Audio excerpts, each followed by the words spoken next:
It's interesting. My neighbors hired a leaf service, or at least her yard is clean for now. I don't know if that worked or didn't, but I had my nap. Now I got to do some errands.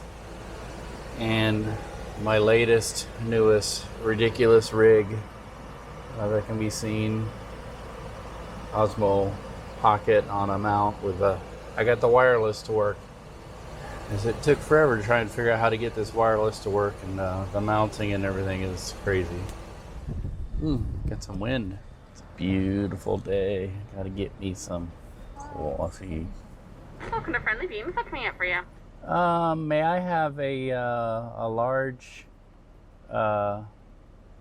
coffee frappe? Sure, large coffee frap. Anything else for you? Nope, that's it. You say frap, I say frappe. Let's call the whole thing off.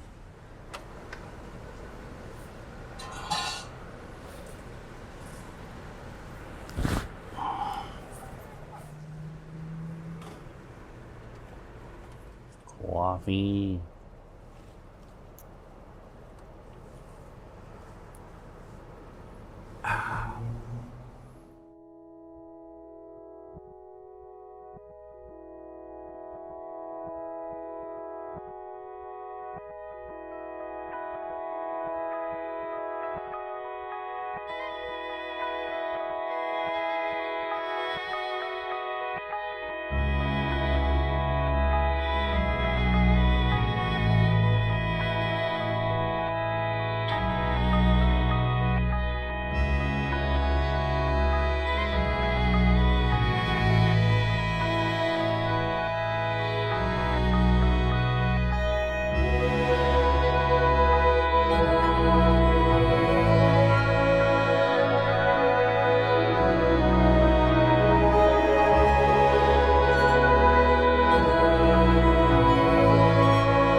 All right. Come on, Jim.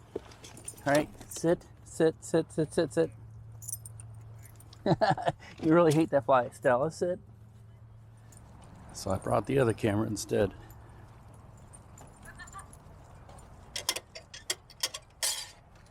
Ooh, come on, Nungs. We haven't been to this dog park in forever. So, and Stella already made, it's not even worth it. It's like a bird turd. The North Kansas City Dog Park called Wagon Tails.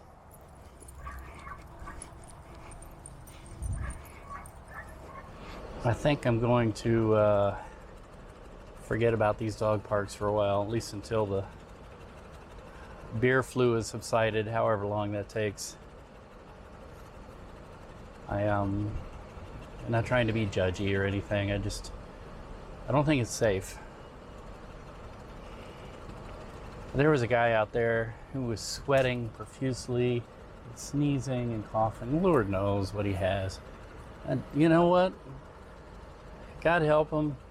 He was the most friendly guy there. He was a lonely guy. He wanted everybody to come talk to him. And the rest of people, I mean, there's the American narcissistic bad habit of standing in the middle of a pathway and carrying on a conversation. I mean, it lasted the whole time I was there.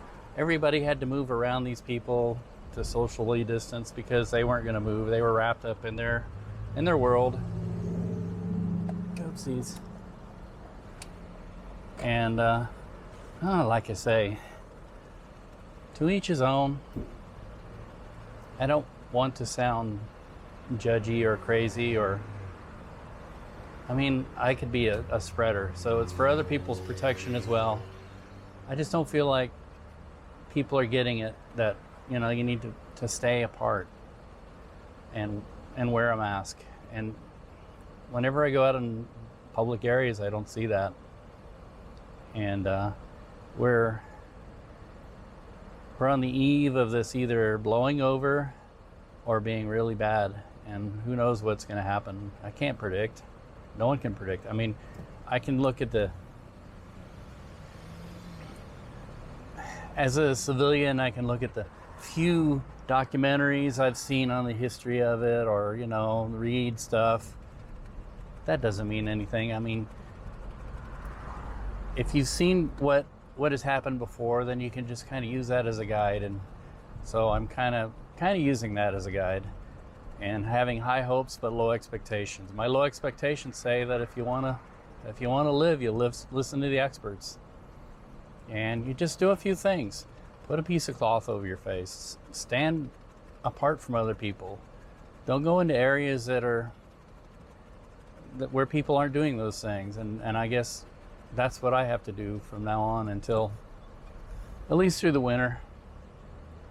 I mean, if I don't, then I only have myself to blame. So, and I've got to think about myself and the kids and my wife and anybody else I come in contact with. I mean, I know it's hard. It's just really, really hard. We're social animals, and it goes against our instincts to do these kind of things, but it needs to be done. So I guess like I say, I don't want to sound self-righteous or judgy. I'm probably just as bad as anybody else. So anyway, got to move on.